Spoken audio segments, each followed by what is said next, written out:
நாம செய்கிற தப்புல இருந்து பாடம் படித்து அடுத்த கட்டத்துக்கு போகிறது ஒரு வழி. அது கொஞ்சம் ஸ்லோவாக தான் இருக்கும். ஆனால் மற்றவங்க செய்கிற தப்புல இருந்து பாடம் படித்து அடுத்த கட்டத்துக்கு போகிறது தான் புத்திசாலித்தனம். அது ஃபாஸ்ட்டாகவும் இருக்கும். முக்கியமாக நீங்கள் மிட் 30s 35லேருந்து 40 வயசுக்குள்ளே இருந்தீங்கன்னா வெரி கேர்ஃபுல்லாக இருங்க. உங்களுக்கு இந்த தப்புக்களை செஞ்சு அதிலிருந்து லேர்ன் பண்ணுறது அளவுக்கு உங்களுக்கு நேரம் இல்லை. இதை மைண்டில் வச்சு தான் இந்த வீடியோ சீரீஸை நான் உங்களுக்காக பிளான் பண்ணியிருக்கேன். இந்த சீரீஸில் வீடு வாங்கும்போது நான் செஞ்ச தப்பு, பிறகு என்னுடைய நண்பர்கள் ஹரோ இல்ஃபர்ட் ஏரியாலலாம் இருக்கிறாங்க, அவங்களுக்கு நான் உதவி செய்யும் போது நான் நோட்டீஸ் பண்ண சில காமனான மிஸ்டேக்ஸ்களை தான் உங்களோட பகிர்ந்து கொள்ள போகிறேன். உங்களோட மோர்கேஜ் ஜேர்னியில் நீங்கள் இந்த மிஸ்டேக்ஸ்களை அவாய்ட் பண்ணி உங்களோட காசையும் உங்களோட நேரத்தையும் மிச்சம் பிடிக்கலாம். அதான் கோல். சரி, வாங்க வீடியோக்குள்ள போவோம்.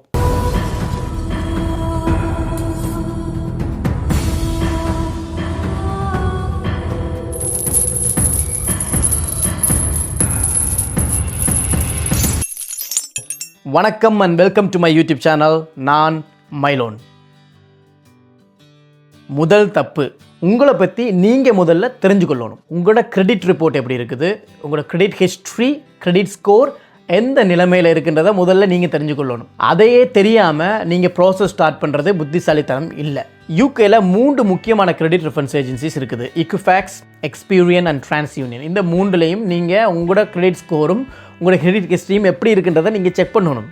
ரெகுலராக ஃப்ரீயாக இதை செக் பண்ணுறதுக்கு கிளியர் ஸ்கோர், கிரெடிட் கர்மான்னு சொல்லி சில ஆப்ஸ் இருக்குது. அதில் எல்லாம் நீங்கள் ரிஜிஸ்டர் பண்ணிவிட்டு முதல் வேலையாக உங்களோட கிரெடிட் ஸ்கோர் எப்படி இருக்குது, உங்களோட இன்ஃபர்மேஷன் எல்லாம் அந்த கிரெடிட் ஹிஸ்ட்ரியில் கரெக்டாக இருக்கா, பேர், அட்ரஸ், நீங்கள் வாங்கின கடன், திருப்பி கட்டியிருக்குது எல்லாம் முதல் கரெக்டாக இருக்காண்டு நீங்கள் செக் பண்ணிவிட்டு ப்ராசஸ் ஸ்டார்ட் பண்ணிங்கன்னா உங்களுக்கு இதில் நிறைய டைம் சேவ் ஆகும்.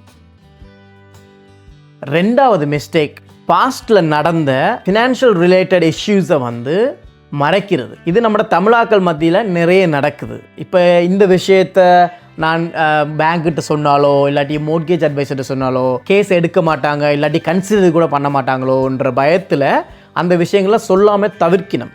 சிலர் அதை மறந்தும் போயிடுறாங்க. இந்த பிள்ளை நான் செஞ்சது. நான் ஒரு விஷயத்தை மறந்ததால் முதல் மோர்கேஜ் அப்ளிகேஷன் ரிஜெக்டட். அதனால் நான் காசு ஒன்றும் லூஸ் பண்ணலை. ஆனால் அந்த டைம் பீரியட் பயங்கர ஸ்ட்ரெஸ். உங்களுக்கு தெரிஞ்சிருக்கும், முதல் தடவை ஒரு கிரெடிட் ரிஜெக்ட் ஆனால் 2வது தடவை எடுக்கிறது கொஞ்சம் டிஃபிகல்ட். அப்போ முதல் தடவை ரிஜெக்ட் ஆனோன்னா அந்த 2வது தடவை எடுக்கும் வரைக்கும் இருந்த அந்த காலம் இருக்குல்லோ, அது பயங்கர ஸ்ட்ரெஸ்ஃபுல் அண்ட் நிறைய காலம் எடுத்தது, நிறைய டைம் எடுத்தது. ஸோ இந்த தப்பை நீங்கள் செய்யாதீங்க. முன்னுக்கு உங்களுக்கு பேங்க்கில் ஒரு பிரச்சனை இருந்தது, இல்லாட்டி கிரெடிட் கார்டு கம்பெனியோட பிரச்சனை இருந்ததுன்னா அதை நீங்கள் வெளிப்படையாக உங்களோட அட்வைசர்ட்டையோ பேங்க்கிட்டையோ சொல்கிறது தான் புத்திசாலித்தனம். ஸோ அதுக்கேற்ற மாதிரி அவங்க உங்களுக்கு ப்ராடக்ட் சஜஸ்ட் பண்ணுவாங்க. அதுக்கு தான் நான் முதல் பாயிண்டில் சொன்ன மாதிரி நீங்கள் எப்போயுமே இந்த கிரெடிட் ரிப்போர்ட்டை எடுத்து என்ன இருக்குது கிரெடிட் ரிப்போர்ட்டில், நாங்கள் சில நேரம் மறந்த விஷயம் கூட அதில் இருக்கும், அதையெல்லாம் கூட நாங்கள் எடுத்து ஒரு அட்வைசர்கிட்ட போய்க்கோ இல்லாட்டி பேங்குக்கு போய்க்கோ அதை அவங்களுக்கு கிளியராக சொல்லணும். இல்லாட்டி வீணாக நான் அனுபவித்த மாதிரி ஸ்ட்ரெஸ் அனுபவிக்க வேண்டியிருக்கும், நேரமும் வீணாக போகிறதுக்கான வாய்ப்புகள் அதிகம். 3வது தப்பு, இது என்னுடைய ஃபேவரிட். நிறைய பேர் நாங்கள் செய்கிறோம். அம்மாவுக்கு காசு போடுறேன், அப்பாவுக்கு காசு போடுறேன், அக்காவுக்கு காசு போடுறேன்னு சொல்லிட்டு 10 பவுண்ட்ஸ் 20 பவுண்ட்ஸ் 30 பவுண்ட்ஸ் அன்னெசரியான டிரான்சாக்ஷனை எங்களோட பேங்கில் நாங்கள் வச்சுருக்கிறோம். ஸோ இது என்ன நடக்குமெண்டா, பேங்க்கில் நாங்கள் போய் அப்ளை பண்ணும்போது அவங்க எங்களோட பேங்க் ஸ்டேட்மெண்ட்டை பார்க்கும்போது இப்படி கொஞ்சம் கொஞ்சமாக அங்கேயும் இங்கேயும் போயிருக்குண்டா அவங்க அதுக்கெல்லாம் கேள்வி கேட்க தொடங்கிறதுக்கான வாய்ப்பு இருக்குது. இப்போ ஒரே ஆளுக்கு நீங்கள் 20 ரூபா போட்டிருக்கிறீங்க, தொடர்ந்து 6 மாதமும் போட்டிருக்கிறீங்கண்டா அது என்ன காசு, என்ன கொடுக்குறீங்கன்ற கேள்வி வர்றதுக்கான வாய்ப்புகள் இருக்குது.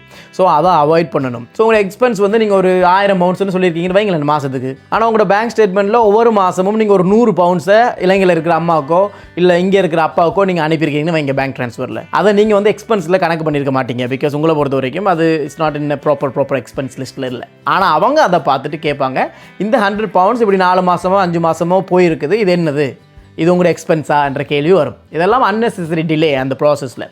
ஸோ என்னை பொறுத்த வரைக்கும் குறைஞ்சது 6 மாதத்துக்கு முன்னுக்கண்டாலும் உங்களோட பேங்க்லேருந்து அன்னெசரியாக தேவையில்லாத டிரான்சாக்ஷன்ஸோ அவாய்ட் பண்ணுறது பெட்டர். பேங்க் ஸ்டேட்மெண்ட்டை பார்க்கும்போது இந்தா சம்பளம் வந்திருக்கு 2000 ரூபா, 1000 ரூபா ரெண்ட்டுக்கு போயிருக்கு, 500 ரூபா இதுக்கு போயிருக்கு, 50 ரூபா கரண்ட் பில்லுக்கு போயிருக்கு, அப்படி கிளியராக இருக்கணும். பார்த்தா எல்லாம் கிளியராக இருந்துருச்சுன்னா வெரி சிம்பிள். அவங்களுக்கும் ப்ராசஸ் பண்ணுறதுக்கு ஈஸியாக இருந்தால் குயிக்காக ப்ராசஸ் பண்ணுறதுக்கான வாய்ப்புகள் இருக்குது.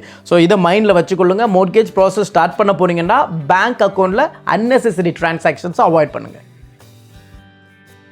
4வது தப்பு, மோர்கேஜ் ப்ராசஸ் நீங்கள் ஸ்டார்ட் பண்ணிட்டீங்கன்னா எந்த ஒரு சேஞ்சஸும் வராமல் பார்த்துக்கொள்ளுங்க. என்ன சொல்ல வரேன்னா, உங்களோட அட்ரஸ் மாறுறதையோ இல்லாட்டி புதுசாக ஒரு கார் வாங்க போகிறேன்ட்டு வாங்குறதையோ இல்லாட்டி ஒரு புது கிரெடிட் கார்டு ஒன்று வருது அதை நான் எடுக்க போகிறேன்ன்றதையோ முற்று முழுதாக தவிர்த்துருங்க. மோர்கேஜ் ப்ராசஸ் ஸ்டார்ட் பண்ணின பிறகு என்ன நீங்கள் அவங்களுக்கு சொல்லி அந்த ஏஐபி வாங்குறீங்களோ அதே மாதிரி இருந்தால் பெட்டர். நல்ல சேஞ்சஸ் வந்தால் கூட அது வந்து அந்த ப்ராசஸை கொஞ்சம் டிலே பண்ணுறதுக்கான வாய்ப்பு இருக்குது. ஆனால் நல்ல சேஞ்சஸ் வந்துட்டு எனக்கு சம்பளம் கூட்டிட்டேன்டா இட்ஸ் ஓகே, அது அக்செப்டபிள். ஆனால் பெரும்பான்மையான டைமில் இந்த சேஞ்சஸை அவாய்ட் பண்ணுங்கள். இதுக்கு ஒரு சூப்பர் கேஸ் ஒன்று இருக்குது என்னட்ட, அதை வந்து நான் உங்களுக்கு ஒரு வீடியோவில் எக்ஸ்பிளைன் பண்ணுறேன். நான் இந்த மிஸ்டேக்ஸ் எல்லாம் வந்து தனித்தனியாக ஒரு டீப் டைவ், அதாவது ஒவ்வொரு மிஸ்டேக்குள்ளேயும் டீப்பாக போய் ஒரு வீடியோவாக செய்ய போகிறேன். அதில் நான் இந்த மாதிரி கேசஸ் அண்ட் எக்ஸாம்பிள்ஸை உங்களுக்கு நான் கிளியராக சொல்கிறேன். 5வது தப்பு, சிலர் ஏஐபி வந்த உடனே ஏதோ மோர்கேஜ் காசே பேங்கில் வந்து விழுந்துட்ட மாதிரி கெத்து காட்டி கொண்டு தெரிவாங்க. ஆனால் விளங்கி கொள்ளுங்கள், ஏஐபின்றது ஒரு டிராஃப்ட். நீங்கள் சொன்ன விஷயத்தை வச்சு ஓகே உங்களுக்கு இவ்வளோ காசு நாங்கள் தரலாம் என்று சொல்லி ஒரு பேப்பரை பேங்க் உங்களுக்கு தரும். அதை எடுத்து கொண்டு போய் நீங்கள் வீடு பார்க்கும்போது ரியல் எஸ்டேட் ஏஜென்சியோடையோ வீட்டு ஓனருக்கோ காட்டலாம், இப்படி ஒரு ஏஐபி வந்திருக்குது, ஸோ இந்த வீட்டு வாங்குறதுக்கு எங்களால் முடியும் என்று சொல்லி அதை ஒரு டூல், அதை டூலாக வச்சு நீங்கள் வீடு பார்க்கலாம். அதுக்கு தான் அந்த ஏஐபி தராங்க. இந்த ஏஐபின்றா என்னென்னு உங்களுக்கு கிளியராக தெரியலை விளங்கலண்டா கீழே கமெண்ட் பாருங்கள், அதில் நான் ஒரு லிங்க் ஒன்று அட்டாச் பண்ணுறேன். அதில் ஒரு ஷார்ட்ஸ் இருக்குது, அதில் கிளியராக ஏஐபின்றா என்னன்றதை நான் எக்ஸ்பிளைன் பண்ணியிருக்கிறேன்.